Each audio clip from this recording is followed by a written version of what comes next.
Hello everyone, I am Dr. Haleema Sadia and today I am going to speak about emotional intelligence and success.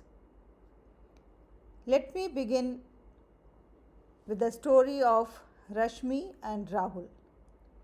Rashmi and Rahul both are intelligent, qualified, educated and successful professionally. They have a handsome job with lucrative salary. But Rashmi is unable to manage the household chores and she feels frustrated when she is unable to serve the family members or to complete her tasks at home. While Rahul feels that he is unheard at the workplace, although he is the production manager, but nobody listens to him, nobody cares for him, nobody follows his instructions, and in this way he is facing frustration, stress, and he is unable to manage at workplace. In both the cases, if we look at these two cases, we'll find that these two are quite intelligent intellectually, but they are unable to manage their emotions and feelings or unable to understand the emotions and feelings of others. That's the reason they are unable to manage their affairs. It is said that 75% of careers are derailed for reasons related to emotional competencies, including inability to handle interpersonal problems, unsatisfactory team leadership during time of difficulty or conflict, or inability to adopt to change or elicit trust. This is the report of the research done by Center for Creative Leadership.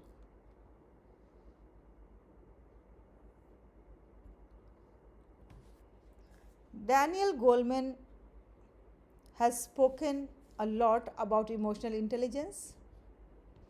He is the one who has given the idea that if your emotional abilities aren't in hand, and if you don't have self-awareness, if you are not able to manage your distressing emotions, if you can't have empathy and have effective relationship, then no matter how smart you are not going to get very far. See how true it is.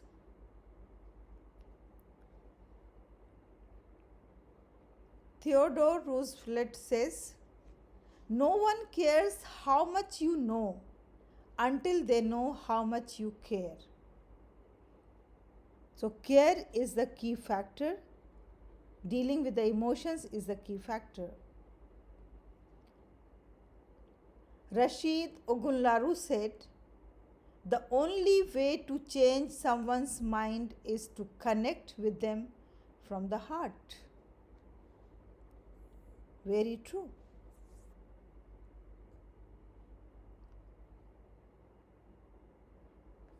Leo Buscaglia says, "Too often we underestimate the power of a touch, a smile, a kind word, a listening ear, an honest compliment, or the smallest act of caring, all of which have the potential to turn a life around."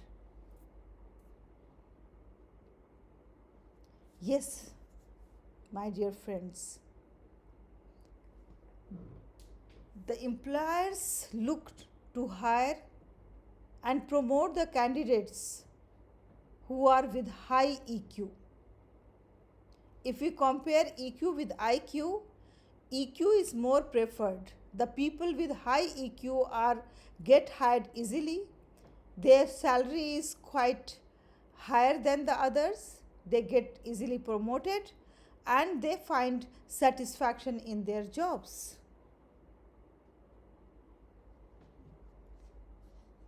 Emotional intelligence ensures our personal well-beings. It reduces truancy at the workplace. It increases leadership abilities in us. It improves our decision making capability. It decreases stress. It increases the team performance. And finally, when the performance is increased, when the team is together, when there is no truancy, when there is no coming and going, then naturally the company grows and the work is done effectively, and in this way the performance improves. When we come to know that emotional intelligence is so important, then let's try to understand what exactly is emotional intelligence and why is it so crucial for success in life and business, and how to raise our EQ and EI, and how to make friends with emotions and improve relationship at personal and professional levels. How to improve our relationships and learn how to recognize the triggers behind emotions. That is very, very important, to recognize the triggers. Learn how to manage reaction to those emotions. And do you think it's time you start developing leadership skills? Yes, of course, this is the high time when we have to develop our 21st century skills, and when we have to develop and unleash a leader in us. And for that, it's important to manage our emotions and to enhance our emotional quotient and to develop our emotional intelligence. If we talk about what exactly is emotional intelligence, then it is nothing but to be smarter with the feelings. Whatever we feel, first we have to understand and have awareness of our feelings, and then how to deal with those feelings, how to react to those emotions in particular situation, and at the same time how to understand the feelings of others, how to react to their situations, to their feelings, and how to regulate their emotions. That's called emotional intelligence. Emotional intelligence is all about addressing our emotional, personal, social, survival dimensions of intelligence. The intelligence that is required for our emotional well being, the intelligence that is needed for our personal growth and development, for our social well being, social development, social growth, and for the survival. So, the intelligence, dimension of intelligence that is required for these aspects of our life, these aspects of our personality, are emotional intelligence. These are dealt by emotional intelligence. Emotional intelligence is the foundation for critical thinking. And in today's world, in today's 21st century, critical skills are essential to be successful in any walks of life, like decision making, time management, stress and tolerance, conflict management, then presentation skills, customer services, communication skills, accepting the changes, then tolerance, then globalization, understanding different cultures, different regions, and respecting the different cultures, different regions. All these are required to be successful in today's world, and these critical skills are developed by emotional intelligence. Emotional intelligence is the foundation, is the basis to develop these skills.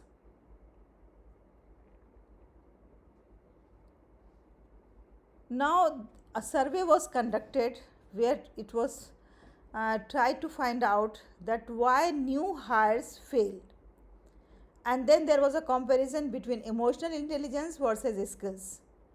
And here is the result. We can very easily see that 11% failed due to technical competence, and 15% failed due to temperament, 17% failed due to lack of motivation, and 23% failed due to emotional intelligence, and 26% failed due to coachability.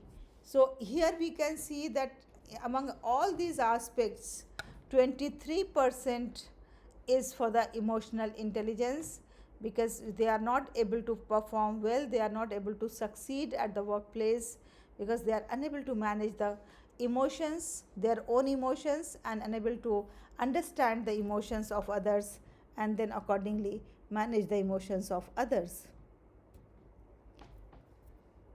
There was another survey conducted by among the nurse managers and the registered nurses, and then it was found that how awareness, detection, regulation, influence, and expressivity, empathy, and overall EQ, how these skills, essential skills to be a health worker, how it is different among these two groups. Because the nurses, those who are dealing with the human beings, those who are directly in contact of the human being, in contact of the patients, they understand their emotions, they understand their feelings in a better way, and that's why they perform in a better way. And that's why these skills, those are required to understand the human emotions, are higher in them than others. Emotional intelligence deals with our success in life, ensures that we are successful at workplace or at personal level, and it also deals with our work performance. There is tremendous improvement seen when the people are emotionally strong and stable, and they are able to regulate their feelings, and a leadership and the leadership qualities are enhanced effectively by emotional intelligence. So all these three aspects, whether it is success in our life, or it is related to the work performance, or it is related to the unleashing the leadership in us, all these three aspects are dealt with the emotional intelligence. Now, Daniel Goleman has clearly defined 5 pillars of emotional intelligence, and these are the strong pillars. If these pillars are strengthened, then a person's emotional intelligence will enhance. But if any one of these pillars is weak, then naturally the entire emotional intelligence, entire emotional management is going to be weakened. Out of that, the first is self awareness. To know ourselves, to know our capabilities, to know our strengths and weaknesses, to know our hidden talents, to know our feelings and emotions. This is the first step. This is the first pillar where it is important to be self aware, to know ourselves. And after knowing our strengths, weaknesses, and our capabilities and qualities, we have to know how to manage them. Self management is the second pillar of emotional intelligence.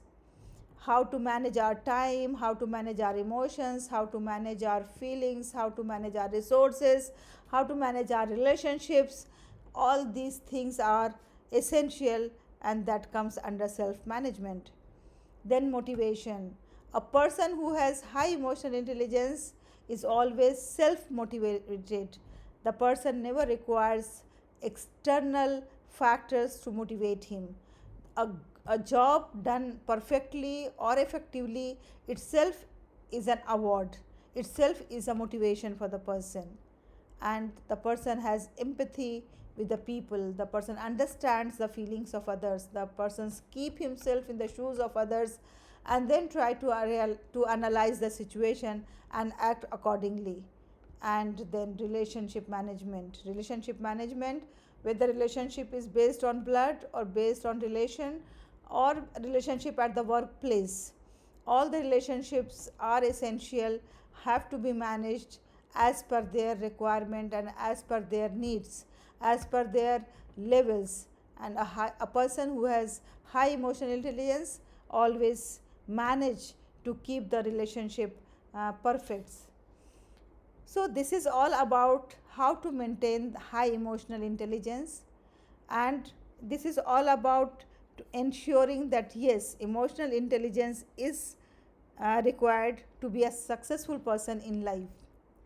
But now there is a trial on emotional intelligence as well, because emotional intelligence, if we talk about the case for, then of course emotional intelligence predicts criteria that matter, like positivity correlated to high job performance.